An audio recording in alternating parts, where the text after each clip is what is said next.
Ser Podcast. En este episodio les hablaremos de eclipses en el cine. También hojearemos un libro sobre el director sueco Ingmar Bergman. Seguiremos con nuestro viaje espacial que hemos emprendido este verano.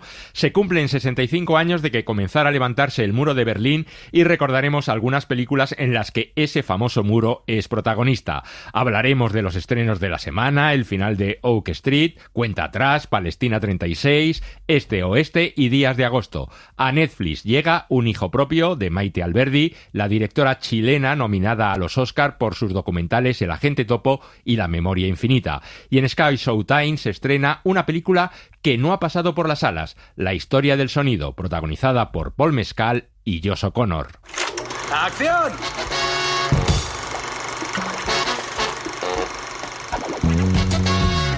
El cine en la SER con Elio Castro.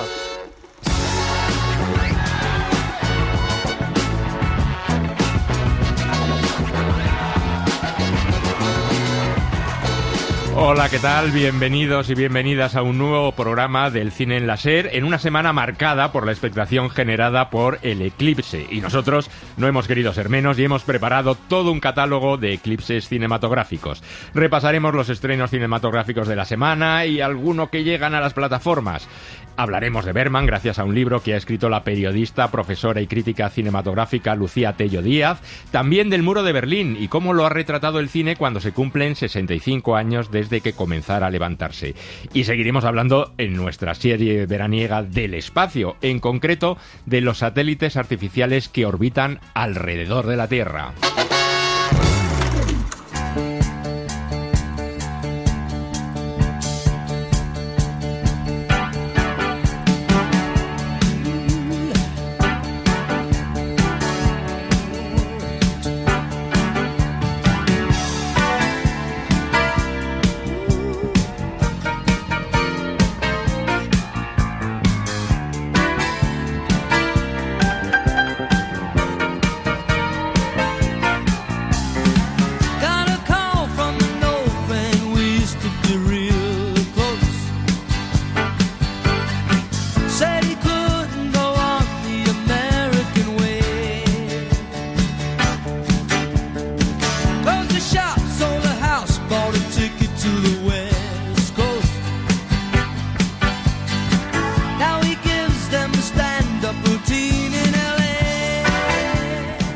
Y comenzamos este programa de esta forma tan setentera, con esta canción de Billy Joel, My Life, no porque la hayan impuesto yo al equipo, un viejuno como yo, sino porque se puede escuchar, ¿verdad, Lucía?, en el tráiler de uno de los estrenos de esta semana, el final de Oak Street, aunque luego en la película no sale esta canción. No, salen otros temazos ochenteros, pero esta justo que es la mejor no sale. Bueno, ¿y por qué la pondrán en el tráiler, digo yo? Pero bueno, el caso es que esto nos ha servido para recordar esta canción, que fue un hit allá por los 70, finales de los 70, principios de los 80.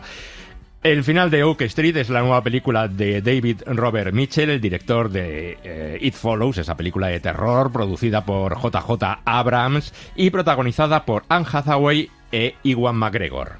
¿No visteis anoche esa extraña luz? ¿Qué extraña luz? El viento empezó a soplar muy fuerte. Starbuck estaba asustado y no paraba de ladrar. A lo mejor eran las luces de un helicóptero. O las de un ovni. Extraterrestres.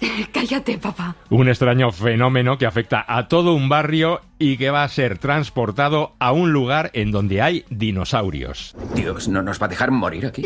Greg, tú solo vas a misa en Navidad y ahora les dices que Dios va a cuidar de nosotros. ¿Y qué hay de los que están ahí fuera y se los están comiendo? El final de Oak Street es el título más comercial de la semana, junto con Cuenta atrás, una película de atracos dirigida por David Mackenzie y protagonizada por Aaron Taylor Johnson y Sam Worthington. وانتو يا نشامة منين هي فلسطين دق الرمح بعودة ازاي هي فلسطين Pero a la cartelera llegan otras propuestas cinematográficas como Palestina 36, un drama histórico protagonizado por Jeremy Irons y por la actriz palestina Ian Abbas, que cuenta la revuelta palestina contra los británicos y los primeros asentamientos judíos en Palestina en 1936. Perdemos tierras cada día. Muchos han sido expulsados de sus tierras. ¿Por qué vienen a vivir aquí? Porque sus países no los quieren. ¿Qué opina de que los sionistas confisquen nuestras tierras? El registro de sus tierras los protegerá. Y la actriz Ian Abbas nos hablaba así del tema de la película. Creo también por esta razón que es importante hacer esta película, porque en realidad la gente piensa que la historia de Palestina comienza en el año 1948, con la creación del Estado de Israel. Pero ahora sabemos todos muy bien lo que existía antes. También debemos mencionar que Anne-Marie, la directora, investigó durante años, hizo que leyeran el guión especialistas, historiadores y expertos de la época, así como del periodo del mandato británico en Palestina. Hoy sabemos que estamos hablando de cosas que se intentan borrar, y eso también forma parte de la lucha, porque cada uno lucha lo mejor que puede. Y creo que para nosotros, los artistas, los guionistas o las personas que hacen películas, tenemos la vocación de contar estas historias. Y a través de ellas también podemos contar cosas que están prohibidas, que no podemos tocar o que se intentan borrar. Y al mismo tiempo devolverlas a la vida. Palestina está muy lejos y al mismo tiempo se ha acercado desde el genocidio en Gaza. Y una película española llega a la cartelera, Días de agosto, protagonizada por Roberto Álamo y Maggi Cibantos y dirigida por Chema de la Peña. Es un tema ya de sí mismo que yo vi que estaba en el guión, que es la dificultad que tenemos los hombres en general de comunicar nuestras emociones y más entre un padre y un hijo, ¿no?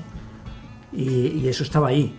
Encima, claro, cuando tienes un padre, entre comillas, castrador, ¿no? Que es un hombre de éxito, egocéntrico, pues probablemente el hijo se sienta un poco no visto y genera el rechazo contrario, ¿no? Entonces, cuanto más presente está el padre en la vida, más le rechazas, ¿no? Es desde el punto de vista psicológico está súper estudiado ese tipo de relación. Y por último se estrena también Este Oeste, un film alemán protagonizada por Sandra Hüller, la actriz de títulos como La zona de interés o Anatomía de una caída. Está ambientada en la Alemania del Este antes de la reunificación. Una familia se encuentra con millones de marcos que van a perder su valor. Esta es desde ayer nuestra antigua moneda. ¿Podemos llevárnoslo? Claro, es solo papel. Y hablando de la Alemania oriental o del Este, se cumplen 65 años de que comenzara a levantarse el muro de Berlín, y aquí Joaquín Banyuls ha preparado un repaso cinematográfico de algunas películas que han tenido como protagonista a este muro de Berlín.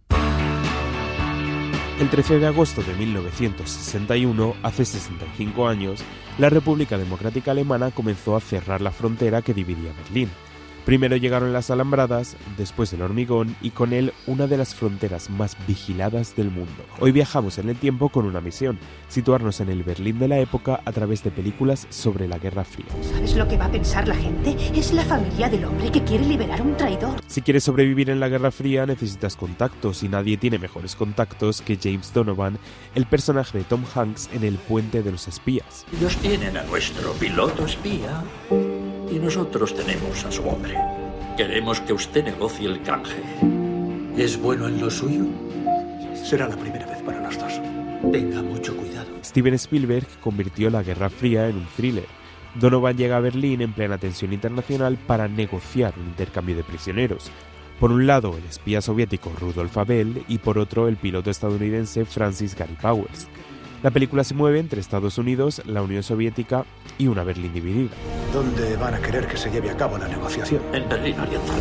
Eso la gente en mi país lo considera un acto de guerra. Aunque quizá podemos simplemente hacer negocios. Billy Wilder convirtió el Berlín dividido en una comedia disparatada con 1, 2, 3, estrenada en 1961. La película sigue a C.R. McNamara, un ejecutivo de Coca-Cola destinado en Berlín Occidental, que intenta sacar adelante sus negocios mientras todo a su alrededor es una auténtica locura política. Capitalismo, comunismo, espionaje, todo mezclado. Puedes robar la fórmula de la Coca-Cola y entenderte luego con Moscú, pero hoy a las 12 tienes que parecer y actuar como un caballero. Pero también existe una opción para escapar: cavar. Ahora necesitamos los planos de la ciudad. ¿De Berlín? ¿Para hacer qué? Un túnel. Las películas sobre las fugas del muro están llenas de túneles, y Un túnel hacia la libertad, filme alemán de 2001, recrea precisamente una de esas historias. Habla de personas que, después de quedar separadas por la frontera, decidieron excavar bajo tierra para llegar a Berlín Occidental. Si todo va bien, salimos justamente aquí. ¿A quién quieres traer? A mi hija, mi hermana, a mi mujer y a mis hijos. Pero para entender por qué la gente quería escapar hay que mirar más allá. Las manos debajo de los muslos, con la palma hacia abajo. ¿Qué tiene que decirnos? Yo no he hecho nada. Para averiguar si alguien es culpable, el método más infalible es un interrogatorio continuo hasta agotarle. Si no confiesa, tendremos que arrestar a su mujer. ¿Eso es lo que quiere? La vida de los otros nos lleva a la Alemania occidental de los años 80 y a la vigilancia de la Stasi. Tienes talento. Eres una mujer única. No quiero vivir sin ti. Por otro lado, una película con un vínculo más indirecto pero que nos ayuda a entender otra dimensión de aquella Europa dividida es sin duda Cold War de Pawel Pawlikowski. ¿Qué quieres saber? Cosas. ¿Qué hiciste durante la guerra? Si escuchas Radio Libertad, si tienes dólares, si crees en Dios.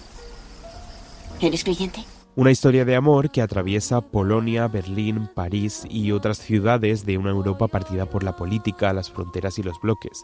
La Guerra Fría también era gente intentando vivir, amar, viajar, crear y reencontrarse. Su madre ha entrado en coma. No podemos asegurar que vaya a recuperarse.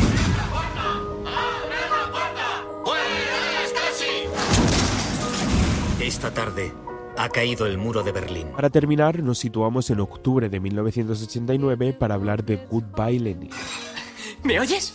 Es un milagro que su madre haya despertado. Hay que protegerla de cualquier situación que pueda afectarla. Su hijo hará lo posible y lo imposible para que no se entere de que está viviendo en una Alemania reunificada y capitalista, convirtiendo el apartamento familiar en una isla anclada en el pasado, una especie de museo del socialismo en el que su madre vivía cómodamente creyendo que nada ha cambiado. La habitación tiene que estar tal como ella la dejó.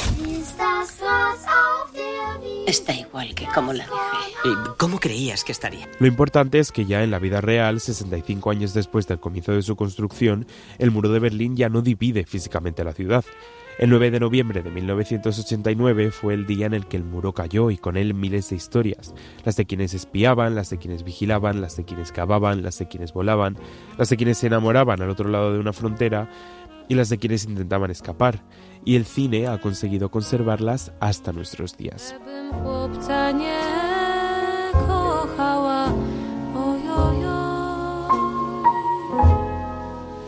A ja chłopca chap za szyję, będę kochać póki żyję, będę kochać póki żyję.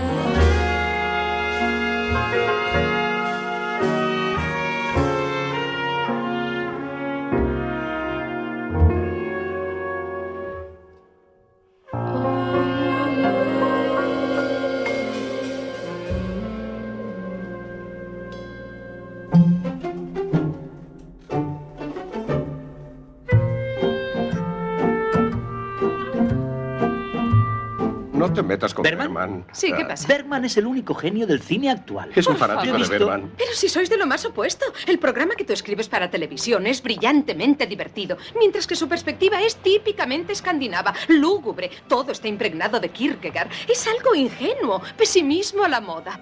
Todo ese silencio, el silencio de Dios. Muy bien, me encantaba cuando estaba en la Universidad de Radcliffe, pero eso ya está superado, totalmente superado. Aléjame de ella. Ya Creo no puedo que ya no saldré más con De él. verdad que ¿acaso no veis que se trata de un intento de dignificar los propios traumas psicológicos y sexuales, poniendo como parangón ciertos principios filosóficos? No es más que eso. Bueno, pues aquí está el debate. Diane Keaton frente a Woody Allen, un personaje anti-Bergman con un apasionado de Bergman. Vamos a ver quién de los dos tiene razón después de charlar con Lucía Tello Díaz, que ha publicado hace unos meses un libro, podemos decir en defensa, abiertamente, en defensa de Ingmar Bergman. O sea, absolutamente rendida a Ingmar Bergman, al director sueco, que lleva como subtítulo El cine de las cicatrices. Y eso es lo primero que quiero preguntarte, Lucía.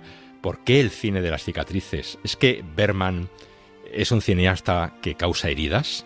al espectador? Qué buena pregunta. Ese enfoque me gusta. Si causa heridas, es un enfoque que me gusta porque efectivamente se llama el cine de las cicatrices por la sencilla razón de que está creado por un autor que tenía profundas heridas en general. Tenía una vida que había sido complicada, una infancia difícil y en lugar de coger todas esas cicatrices y convertirlas simplemente en trauma, como haríamos el común de los mortales, él lo que hizo fue un exorcismo a través del cine para convertirlo en arte.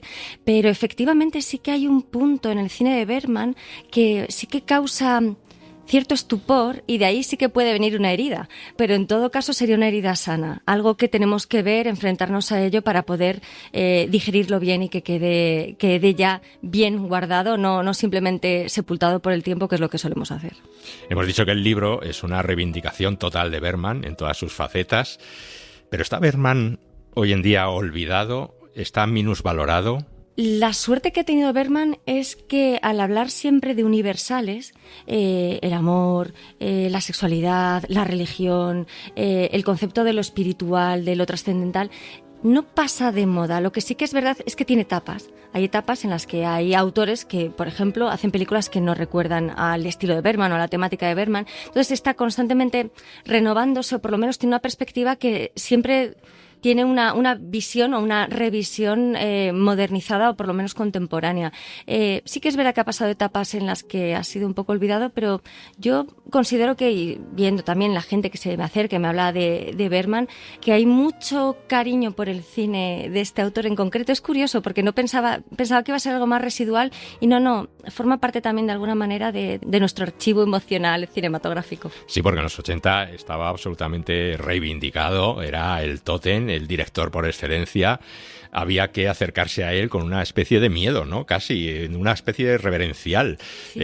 Por si no lo entendías, por si no lo podías comprender, por si no te gustaba, ¿no? Había un poco de miedo de decir, oye, pues no me gusta el cine de Bergman. Y que de todos modos es totalmente legítimo. O sea, claro, hay gente que no tiene por qué sentirse cómodo con el cine que propone Bergman. Y sí que es cierto que ha habido etapas en las que si no veías a Bergman, no podías llamarte cinéfilo, no podías decir que sabías de cine. Bueno, esto viene también mucho de la etapa de Cahiers du Cinema, que son los primeros que empezaron a reivindicar, ¿no? Y decir, es que este autor tiene algo, y efectivamente lo tiene, pero eso no significa que tenga por qué casar con todo el mundo. Es más, hay cosas que propone, a mí que me gusta mucho el cine de Bergman, siempre digo, seguramente que si nos conociéramos en persona, bueno, yo obviamente le admiraría, pero no coincidiríamos en muchas cosas. Es probable que incluso nos lleváramos mal en algunos aspectos, pero la defensa de su cine también implica el decir, bueno, no tengo por qué comulgar con todo lo que dice Bergman, pero sí me gusta cómo lo expresa. Y eso sí que debo decir que 100%. ¿Cuál fue la primera película que tuviste de Bergman? Pues... ¿Y cuándo? ¿Cómo? A ver, esa experiencia. En la adolescencia, que quizás no sé si el mejor o el peor momento para descubrir a Bergman, y fue Secretos de un matrimonio. Vi toda la serie, que era, claro, son como 8 capítulos bastante extensos. Luego vi la versión realizada en cine. Me fascinó. A mí siempre me ha encantado el cine, obviamente. Es genético. Toda mi familia materna es amante del cine y había visto mucho cine. Y de pronto descubrí un autor que, por ejemplo, hacía cine coetáneo al clásico de Hollywood, que no tenía nada que ver con el clásico de Hollywood, que decía unas barbaridades que sonrojarían al código Hays y a cualquier persona. Y de pronto, Secretos de un matrimonio, pensé, bueno, es que está mostrando la trastienda también, la trastienda de un matrimonio, de una pareja. Es algo distinto y me sedujo por lo afilado e incluso violento que podía resultar el tema y el tratamiento, y me fascinó. Y de hecho, cuando empecé el libro, yo ya había visto absolutamente todas las películas. O sea, llevo toda mi vida amando a Bergman. Sabes, a veces cuando estás de mal humor me vienes con quejas constantes. Dices que nuestro matrimonio no me importa. ¿No es lo que dices siempre? Pues para mí esto es pensar en nuestro matrimonio. Todo un detalle. ¿Por qué eres tan irónico? No soy irónico, creo que es un detalle. Solo que no me apetece andar por el mundo en verano pasando calor cuando uno puede estar en una barca pescando tranquilamente. Pues haremos lo de siempre.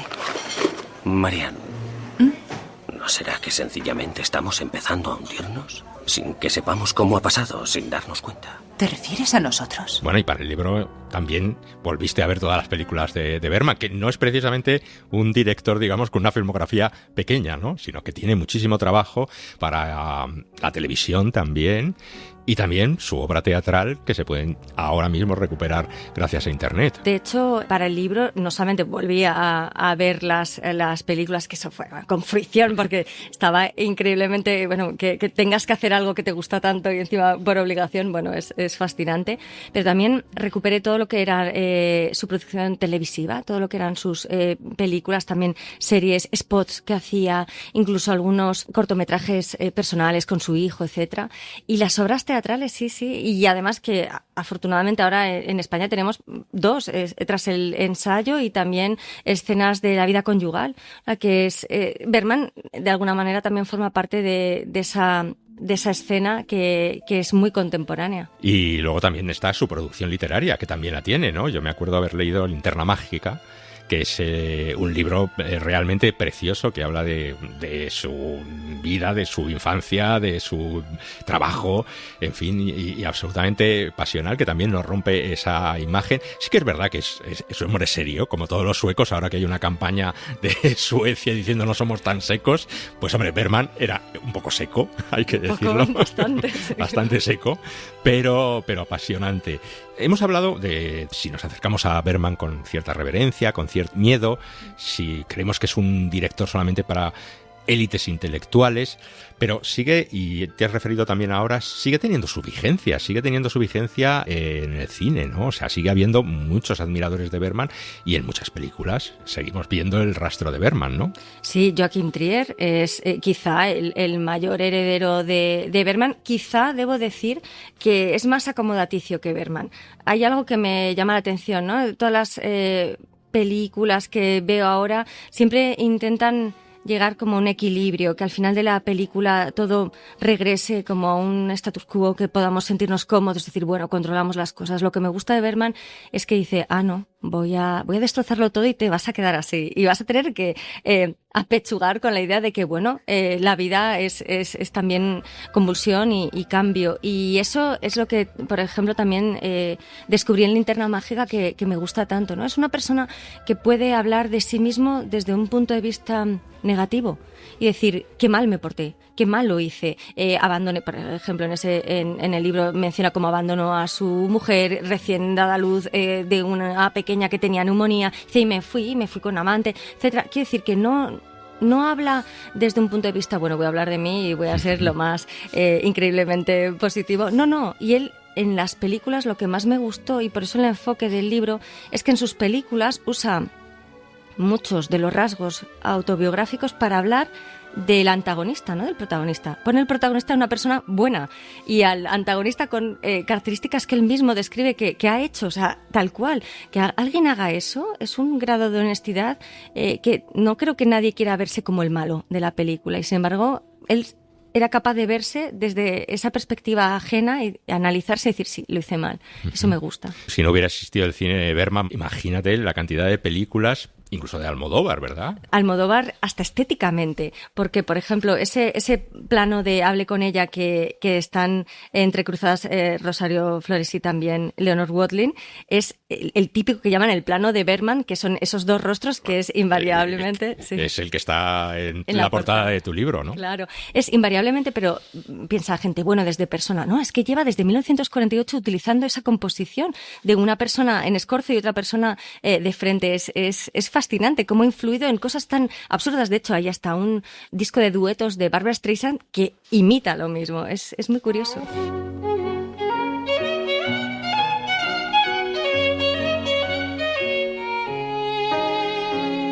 Bueno, vamos a hablar de los grandes temas de Bergman porque ya lo decía también Diane Keaton, Dios, la muerte, el matrimonio, el peso de la existencia, la familia.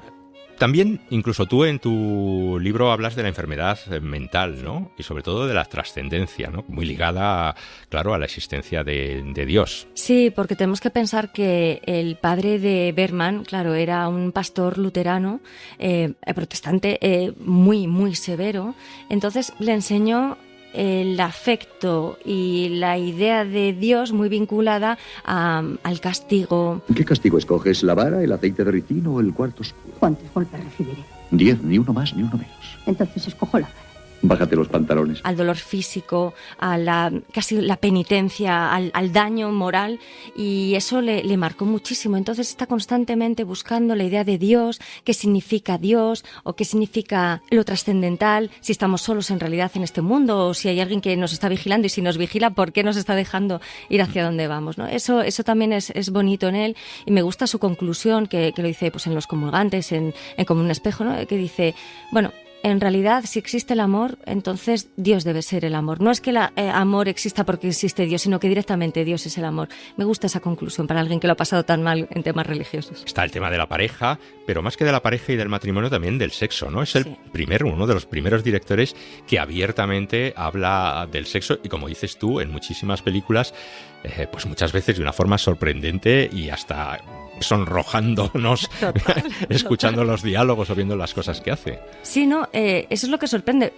A lo mejor ves una película suya de 1946, Crisis, y ya hay escenas de intimidad que sonrojan hoy en día, y hablamos de hace 80 años. Hay que decir que era una persona que no tenía cortapisas, tampoco le importaba mucho el qué dirán, gozó de bastante libertad dentro de lo que cabe, porque el hecho de poder hablar así sin que tenga censura, sí que es verdad que muchas películas suyas, El silencio, por ejemplo, fue masacrada en la mayor parte de los países donde se exhibió, y bueno, porque había una escena muy controvertida de, placer femenino exclusivamente, y eso, a la gente, trastocó a Ingrid Thulin, le llamaron desde todos los países diciendo, ¿pero cómo has hecho algo así? No, pues porque Bergman no tenía pudor, o por lo menos le parecía algo tan consustancial a la naturaleza humana que tampoco le otorgaba mayor importancia que a otras cosas, o quizá le otorgaba la misma importancia, que eso es más lógico en él, que la religión, que, por ejemplo, la idea de la espiritualidad o de la violencia, que son cosas, o de la enfermedad, sobre todo enfermedad mental. Estaba ahí son temas que están muy metidos dentro de él, y tal vez porque tuvo también experiencias negativas en ese entorno, en su adolescencia y en su infancia, entonces se le quedaron muy marcadas, y a partir de ahí, pues en serie, estar constantemente hablando de ese tema. Bueno, vamos a ver, un oyente que lea este verano ahí sentado en una hamaca o incluso en la playa, ¿por qué no? Este libro, Ingmar Bergman, El cine de las cicatrices. A lo largo de las páginas del libro ya se va hablando de películas, pero si tuviera que hacer pues el complemento, ¿no?, de elegir unas 5 películas, vamos a poner un top 5 de Bergman para ver estas películas durante este verano, ¿cuáles elegiríamos? Vale, eso de decir en este verano, eso determina mucho, porque obviamente con este calor y con esta circunstancia tampoco nos vamos a poner muy metafísicos, pero sí que es verdad que, por ejemplo, deberían empezar por Sonrisas de una noche de verano, que es veraniega, refrescante y tiene cierto toque cómico, pero bueno, es imprescindible también, si alguien no ha visto Bergman, ir hacia, por ejemplo, El séptimo sello. Y cuando el Cordero abrió el séptimo sello, en el cielo se hizo un silencio como de media hora, y vi 7 ángeles que estaban en pie delante de Dios, y les fueron dadas 7 trompetas. Y los 7 ángeles que tenían las 7 trompetas se dispusieron a tocarlas. Que sé que no es nada de verano y habla de la peste negra, pero es muy bonito ver a ese caballero templario regresar a su tierra y sin saber si lo que ha hecho, esa cruzada por Dios, ha merecido la pena. Es muy bonita. Luego, yo siempre recomiendo esta, pero no sé ni por qué lo hago, porque me gusta a mí de manera personal, la primera película que hizo Bergman fuera de Suecia y en otro idioma, que es La carcoma, con Elliot Wood, que es, le suena a la gente el padre de Ross y Mónica en Friends. Sí. Pues es... y marido de Bárbara Streisand. Por supuesto, sí. Es una película muy interesante que habla desde también un punto de vista complicado. Bueno, la verdad es que me vienen a la mente películas como El rito, Gritos y susurros, pero sé que si digo que vean esas películas voy a matarlos. Entonces, Persona, que es también muy de verano, que tiene un tono un poco subidón, subido también de temperatura. ¿Qué clase de persona eres realmente? Supongo que debes pensar. No olvidaré la cara que ha puesto, su tono de voz, su expresión. Yo te daré algo que no olvidarás. Y bueno, en general, cualquier película también de las primeras que hizo, Llueve sobre nuestro amor, por ejemplo, o Juegos de verano, que son bonitas y que tampoco les van a implicar mucho. Bueno, emocionalmente igual sí, pero bueno, que les va a parecer interesante. Bueno, y luego, por supuesto, Fanny y Alexandre. Bueno, es claro. Que porque es medio navideña. Por claro, eso es medio navideña, claro. Pero bueno, es para comprender que gran parte de su vida es fundamental, ¿no? ¿Y dónde se ven? ¿Se pueden ver en las plataformas? Sí, de hecho, bueno, no sé si se pueden mencionar, pero hay dos en las que están prácticamente todas, que son en Filmin y en A Contracorriente Plus, que están prácticamente todas. Hay alguna antigua que no, que por ejemplo para poder recuperar diálogos y todo esto, tuve que comprarme la versión en alemán subtitulada, o sea que más o menos, porque como hablo alemán digo, bueno, pues seguro que entiendo algo. Sí que hay alguna que es más compleja de conseguir, pero todas estas que son, pues eso, Persona, Gritos y Susurros, Fanny y Alexandre, estas están en todas las plataformas. Antes has mencionado la película con Elliot Gould, que la rodó, si no me equivoco, en Los Ángeles, ¿no? Sí.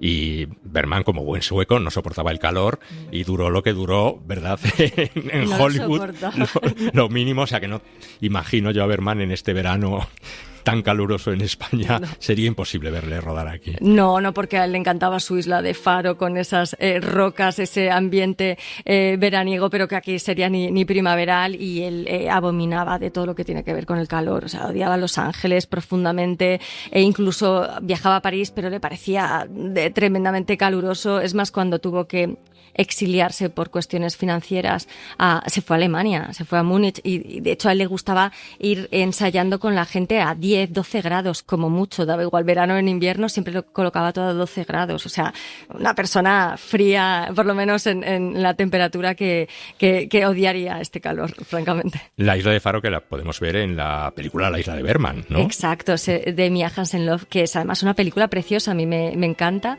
que por cierto sale Jordi Costa, que es uno de nuestros críticos cinematográficos españoles, y que además es otro homenaje, es como Margarete Fontrota. Hay directores que están realmente obsesionados con él, con su mito, con los fantasmas de la isla de Faro, con todo lo que tiene que ver con su, pues casi con ese aura mítica que rodea a Bergman. Tú no has estado en la isla de Faro, ¿no? No, todavía no, pero tengo unas ganas de ir. A ese festival que parece ideal, ¿no? Claro. De ver Es que todo el mundo me lo dice. Además, de pronto todos mis amigos han estado en Suecia y en especial en la isla de Faro, pero yo todavía no, pero lo tengo pendiente. Bueno, tú pareces sueca, o sea que podrías mimetizarte ahora mismo. Me encantaría irme allí ahora mismo, me encantaría por el calor y también para todo, y también conocer el Dramaten, por ejemplo, de Estocolmo. Me encantaría todo donde ha estado Bergman, ir visitándolo poco a poco. Lo haré algún día.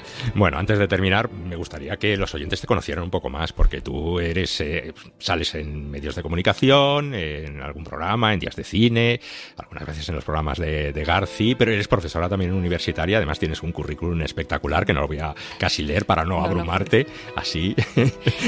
Pero vamos, tu pasión por el cine es absoluta, ¿no? Es total, ¿no? Es mi vida, realmente. Dirijo un máster de cine, hago todo de cine, escribo todo de cine, me levanto y digo, ¿cuál de las 1000 millones de cosas que tengo que hacer de cine hago primero? Quiero decir que eso llega, bueno, pues también, como te pasa a ti, es cuando es una pasión, ya no es una profesión, es una vida, y es maravilloso que sea así. ¿Y te sigue apasionando el cine de ahora, del presente, o echas en falta esa genialidad, no solamente de Bergman, sino de muchos directores como Fellini, como Antonioni, como Truffaut, no sé, como los grandes, o crees que eso es no sé, fruto de una época que ya pasó, que no se va a repetir, que el cine va por otros derroteros? ¿Cómo lo ves? Espero que sea cíclico, porque después ya de tantos años dando asignaturas de cine, sobre todo de historia, paradigmas estéticos a lo largo de la historia del cine, sí que te das cuenta que hay ese factor cíclico en el que tiene que haber una ruptura para que nazca otro tipo de cine. Y a mí me gusta, yo veo todas las semanas todos los estrenos, a mí me encanta, me apasiona el cine,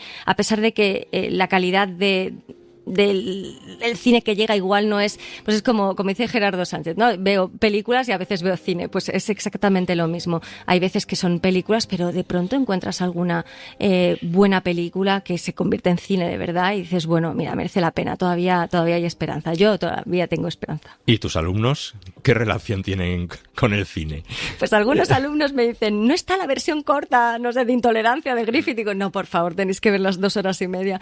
Sí que es cierto que lo que sí percibo es que están muy conectados con el cine, les gusta mucho, pero igual hemos acostumbrado a las nuevas generaciones a tener menos predisposición a ver películas de cierta duración o que tengan que permanecer atentos más tiempo. Pero bueno, de todos modos siempre hay gente con mucha pasión a la que le gusta el cine y que sí que te dice, mira, pues ayer me he puesto películas de Victor Björkström y dices, mudas 2 horas y las ven y las disfrutan. Entonces, como digo, sí que tengo fe, pero como sociedad quizá deberíamos replantearnos qué estamos haciendo con la gente joven y con su capacidad de atención, porque con la atención también va el pensamiento crítico y el analítico y a lo mejor estamos prescindiendo un poco de cosas importantes para hacerlo todo rápido y no sé a dónde vamos tan rápido, quizá deberíamos ir un poco más lento. Bueno, Lucía, pues nada, ha sido un placer charlar contigo y recomendar este libro, Ingmar Bergman, El cine de las cicatrices, Lucía Tello Díaz, y está editado por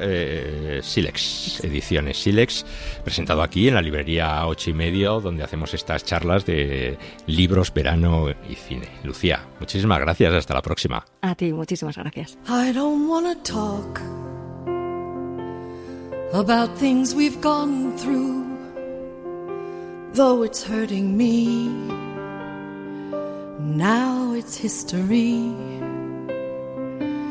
I've played all my cards, and that's what you've done too. Nothing more to say, no more ace to play. The winner takes it all, the loser standing small beside the victory. That's her destiny.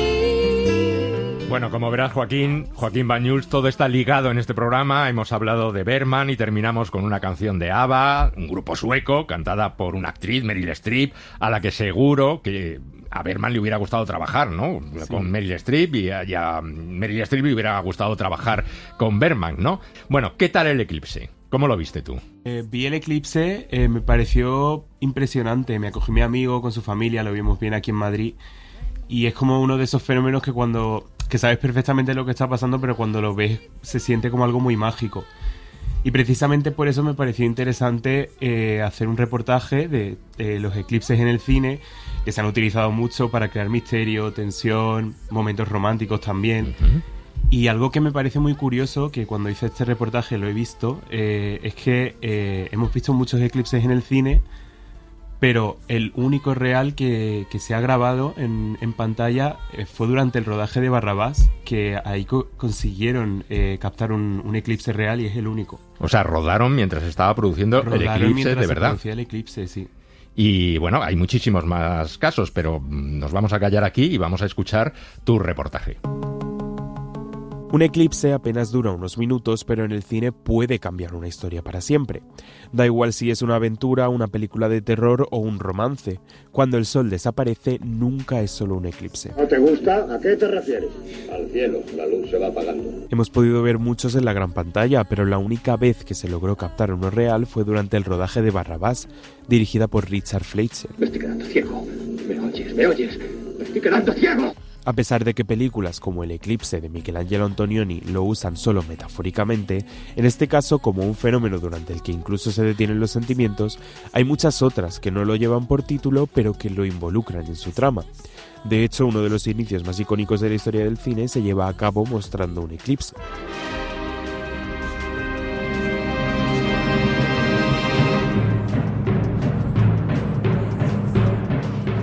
En 2001, Una odisea en el espacio comienza con la alineación astronómica del Sol, la Tierra y la Luna, dando paso a la icónica secuencia titulada El amanecer del hombre.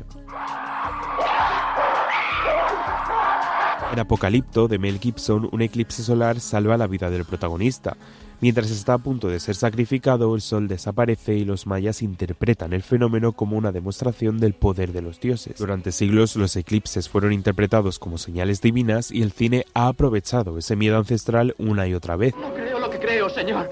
Estas son cosas mágicas, inexplicables. Y te pido, por favor, que no me hagas formar parte de ella. Lady Halcón, protagonizada por Michelle Pfeiffer, muestra un eclipse que representa algo completamente distinto.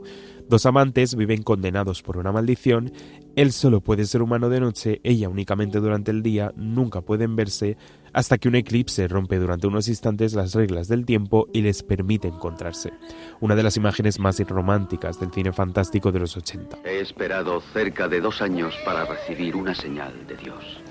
No podemos olvidar el cine español, con películas como Verónica, dirigida por Paco Plaza, en la que un eclipse solar total sirve como el portal oscuro y místico que desencadena una sesión de Ouija y desata una aterradora posesión demoníaca. En las culturas primitivas se creía que lo que ocurría en el cielo era un reflejo de lo que ocurría en la tierra.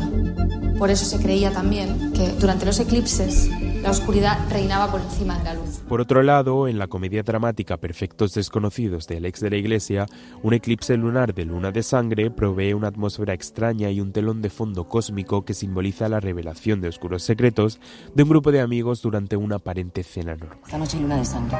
La luna se vuelve roja. Dicen que vuelve loca a la gente. No necesitamos ningún eclipse para eso. Seguimos fascinados por los eclipses porque durante unos minutos el cielo deja de comportarse como esperamos, y el cine, que vive precisamente de alterar la realidad, ha encontrado en ellos uno de sus símbolos favoritos. No importa el género, acción, terror, fantasía, romance, cada vez que el sol desaparece en una película sabemos que estamos a punto de vivir un momento que los personajes nunca olvidarán.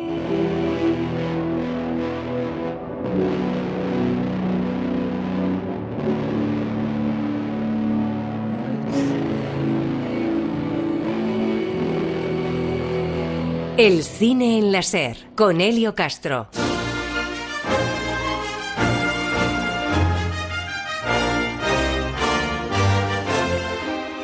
Cuaderno de bitácora, fecha estelar 15 de agosto de 2026.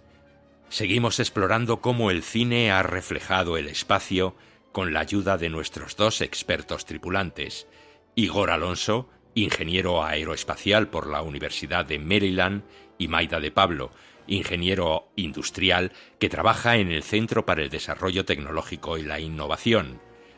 En el capítulo de hoy vamos a hablar de los satélites artificiales que existen en la órbita terrestre. Son, según algunos cálculos, más de 11.000 y su función es crucial para las comunicaciones, la investigación científica y la observación meteorológica. Pero nuestro punto de partida está en Marte, donde hay un astronauta que se ha quedado completamente solo. Mark Watney, interpretado por Matt Damon en la película Marte de Ridley Scott, está solo en Marte, sin rescate inmediato, sin recursos suficientes, sin margen de error, y lo que hace es lo que haría cualquier ingeniero: inventariar lo que tiene, entender el sistema en el que está y resolver el problema con lo que la misión puso a su disposición. Hagamos cálculos. La misión en la superficie iba a durar 31 soles. Por seguridad mandaron comida para 68 soles y 6 personas. Así que, como estoy solo, me va a durar 300 soles, aunque podrían ser incluso 400 si la raciono. Así que he de pensar la manera de cultivar alimento para 3 años en un planeta donde no crece nada. La película ofrece una radiografía de algo que normalmente no vemos. Todo lo que hace falta para que alguien pueda estar ahí arriba, en el espacio. Por suerte, soy botánico. Marte, prepárate para temer mis poderes botánicos. Quien diseñó cada pieza, quién la fabricó, quién la lanzó, quién la opera desde la Tierra, una cadena entera de personas, empresas, agencias y decisiones que el cine casi nunca muestra porque no es tan fotogénica como un despegue o un alunizaje. En el primer episodio hablamos del sueño de astronautas, de vocación y de exploración, pero detrás de ese sueño hay algo más silencioso y más complejo: una industria. Un mercado, una infraestructura de la que dependemos todos, aunque casi nadie lo sepa. Y hoy queremos hacernos una pregunta: ¿el espacio sigue siendo un sueño o ya es un negocio? ¿Estamos en la era de la exploración o hemos entrado sin darnos cuenta en la era industrial del espacio?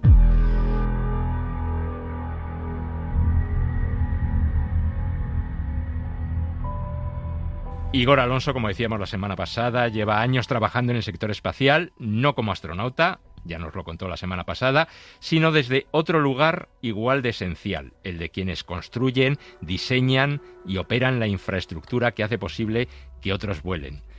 Igor, hola, ¿qué tal? Hola, buenas tardes, ¿cómo estáis? Cuéntanos exactamente a qué te dedicas y en qué parte de esa cadena estás tú. Yo me dedico al área de desarrollo de negocio en una empresa noruega que se dedica a proveer soluciones de segmento terreno dentro del área espacial, lo cual, dicho todo junto, suena un poco extraño. Sí, nos lo tienes que explicar. La palabra espacial y terreno, ¿no? Sí. Si vemos la cadena industrial de una misión espacial, tenemos obviamente las personas que diseñan, los ingenieros que están diseñando los vehículos espaciales, satélites o naves tripuladas, ¿vale? Tendremos todo el proceso de manufactura, de integración de sistemas y de construcción del sistema en tierra, y todo eso acaba con un vehículo, finalmente un satélite, una nave espacial, en una especie de hangar muy grande, preparado para ser lanzado al espacio. Eso sería el segmento, digamos, fabricación, diseño, demás. Después hay otro segmento totalmente diferente, que es otra gente que se dedica al segmento lanzamiento. El lanzamiento entero, estamos hablando de un proceso que son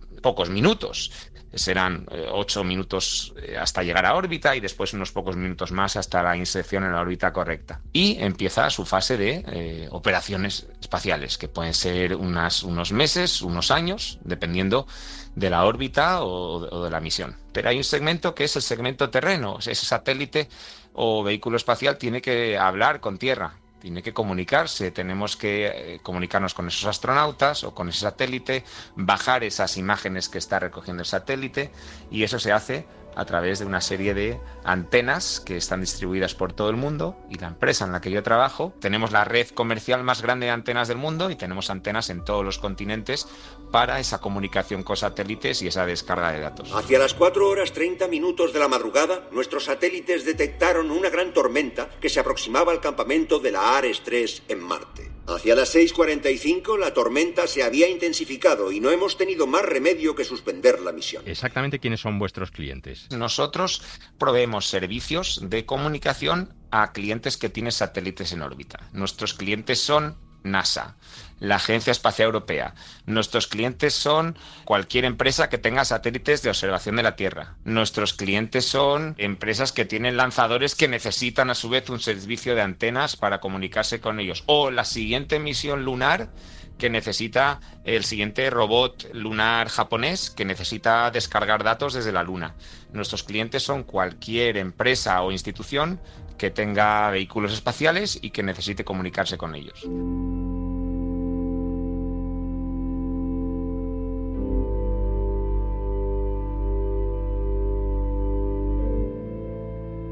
El cine suele mirar al espacio como una salida. En Interestelar, la Tierra está en crisis y la humanidad busca otro hogar. Este planeta es un tesoro, pero lleva años diciéndonos que tenemos que abandonarlo. En Marte, el reto es sobrevivir lejos de nuestro planeta.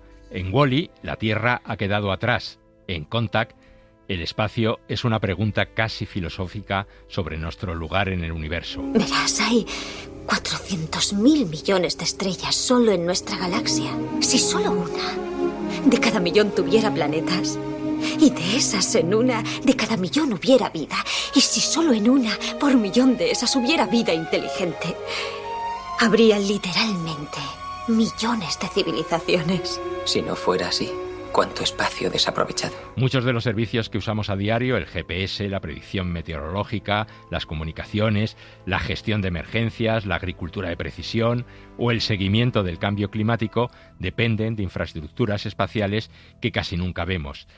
Así que quizá la pregunta no es solo si el espacio sirve para irnos de la Tierra, sino si nos ayuda a vivir mejor en ella. No sé lo que la exploración espacial nos deparará, pero imagino que no se tratará de explorar solo por explorar.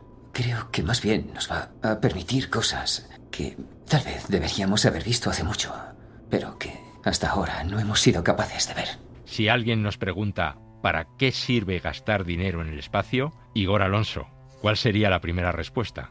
Gastar dinero en el espacio sirve para solucionar muchísimos problemas que tenemos y que a veces no nos damos cuenta, pero realmente se pueden solucionar solamente desde el espacio. ¿Y qué tecnología espacial usamos todos los días sin saber que la estamos usando? Usamos una tecnología todos, en todo momento, y que no sabemos, y es la hora. No sé si sabéis qué hora es en este momento, pero la hora en la que estamos nos la dice el reloj, nos la dice el móvil, el ordenador, pero la hora muy, muy exacta nos la dicen unos relojes atómicos, se llaman así porque la tecnología es muy precisa y está basada en un nivel mucho más microscópico o subatómico, que están en órbita y que están en los satélites, por ejemplo, GPS o Galileo, los satélites de posicionamiento, son los que tienen los relojes más precisos que existen y están en órbita. Pagar con tarjeta, ¿no? También es algo que hacemos todo el rato y también depende de la tecnología espacial. Muchas transacciones que hacemos efectivamente van a través de enlaces orbitales, pero incluso pagar con tarjeta volvería al punto del reloj atómico, de los relojes que están en órbita, y es que nuestros teléfonos que tenemos hoy, depende quién preguntemos, pero básicamente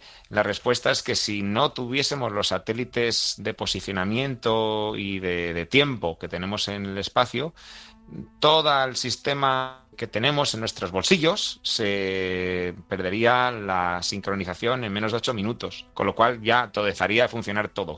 No sé si la gente se plantea esto, pero dependemos bastante de lo que hay en órbita. Vamos a ponernos lo peor. Si mañana dejaran de funcionar los satélites durante unas horas, ¿qué notaríamos primero? ¿Que las comunicaciones nos fallan? La información meteorológica, por supuesto, logística, sistemas financieros. Todo lo que has dicho, y si te fijas en la invasión rusa de Ucrania, los primeros puntos que se trataron de desmantelar fueron las comunicaciones satelitales. Y de hecho es uno de los puntos más frágiles dentro de cualquier sistema de defensa actual.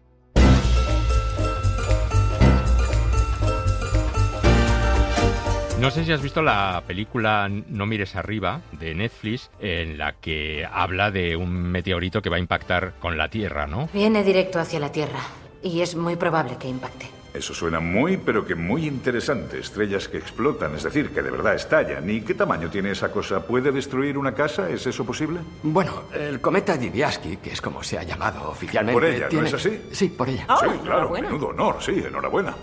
Tiene un tamaño de entre 5 y 9 kilómetros de ancho, así que... Es grande. Afectaría a todo el planeta, no solo a una casa, ¿sabe? Y no sé si también estos satélites nos hablan de los peligros, de los graves peligros que puede tener o que vienen desde el espacio, ¿no? Y también si esta información muchas veces puede ser alarmista o demasiado alarmista. Es una muy buena película, es una película cómica, pero es un poco dramática también al mismo tiempo. Y bueno, películas de asteroides que iban a colisionar con la Tierra, tenemos esa y luego tenemos un par más que se hicieron, no sé si era Armageddon y había otra más en el que venía un... Deep Impact. Sí, esas. Yo creo que las hicieron al mismo tiempo, no sé si es que en Hollywood se ponen de acuerdo, pero sí, eso no es nada imposible. La Tierra, la Luna, cualquier cuerpo celestial ha sido impactado y seguirá siendo impactado por meteoritos y asteroides para siempre. Así es como funciona el universo. Entonces, ojalá no nos toque en nuestra época. ¿Alarmista o no? Pues no lo sé. Hay programas de la Agencia Espacial Europea, de NASA. Hay un programa muy divertido, al menos divertido es su nombre, en el que trabajan un par de amigos que se llama Programa de Defensa Planetaria. Y a mí me parece aquello... ¿Sabes? Como que vienen los extraterrestres a atacarnos. Pero bueno, la idea es esa. La idea es detectar de forma pronta, de forma temprana, potenciales colisiones, incluso diseñar medidas para evitarlas, como pueden ser un pequeño desvío de la órbita u otras cosas que, de nuevo, hemos visto en las películas. El cometa descubierto tiene el tamaño de Nueva York, desde el lado norte de Central Park hasta el Battery, unos 11 kilómetros de longitud. Dicho de otro modo, este cometa es mayor que el Everest y pesa 500.000 millones de toneladas. Esto me lleva también a preguntarte qué hacemos con la información científica que tiene que ver con el espacio cuando es algo incómoda, cuando es algo urgente o políticamente difícil de asumir, ¿no? Pues te voy a poner un ejemplo. Te voy a responder con dos puntos. Primero es un ejemplo más de película, de serie, de libro. que es el caso de la trilogía del problema de los tres cuerpos, en el cual pues China, en este caso, descubre la existencia de una civilización alienígena e intenta contener esa información, porque esa información es de gran interés, ¿no? Entonces esa pelea geopolítica sobre la información de esa vida extraterrestre. Y a nivel mucho más reciente, más real y nada ficción, en el caso de la situación que hay ahora mismo en Irán, Estados Unidos prohibió, estamos hablando hace un par de meses, a las empresas de observación de la Tierra comerciales, como por ejemplo estamos hablando de empresas como Planet, que es una empresa estadounidense, Satellogic, que es argentina también estadounidense, Capella, bueno, son una serie de empresas, y les prohibió publicar o dar acceso a los datos registrados hasta 15 días después de la imagen obtenida. ¿Por qué? Porque el adversario estaba usando esas informaciones de observación de la Tierra para planificar sus misiones. Entonces, básicamente, publicar una imagen de algo que pasó hace 5 minutos de forma libre, o al menos darle acceso de forma libre a ser comprada esa imagen, pues hace que le des esa ventaja al adversario. El espacio, o sea que es un lugar también donde se libran guerras. Por supuesto, Estados Unidos hace unos pocos años decidió separar la parte espacial, que siempre había estado en la Fuerza Aérea, y decidió crear un cuerpo separado, que es el US Space Force, la Fuerza Espacial. Y es ahora mismo una organización con su propia infraestructura, con sus propios medios, que velan y promueven el área del militar en el espacio. Muy bien, Igor, pues nada, muchísimas gracias. Te esperamos también la semana que viene y seguiremos hablando de todos estos temas, y más en concretamente de eso que nos has apuntado hace unos minutos, la guerra en el espacio. ¿De quién es el espacio? ¿A quién pertenece el espacio? Ok, vale, gracias. A ver si en este tiempo me da tiempo para encontrar una respuesta a eso.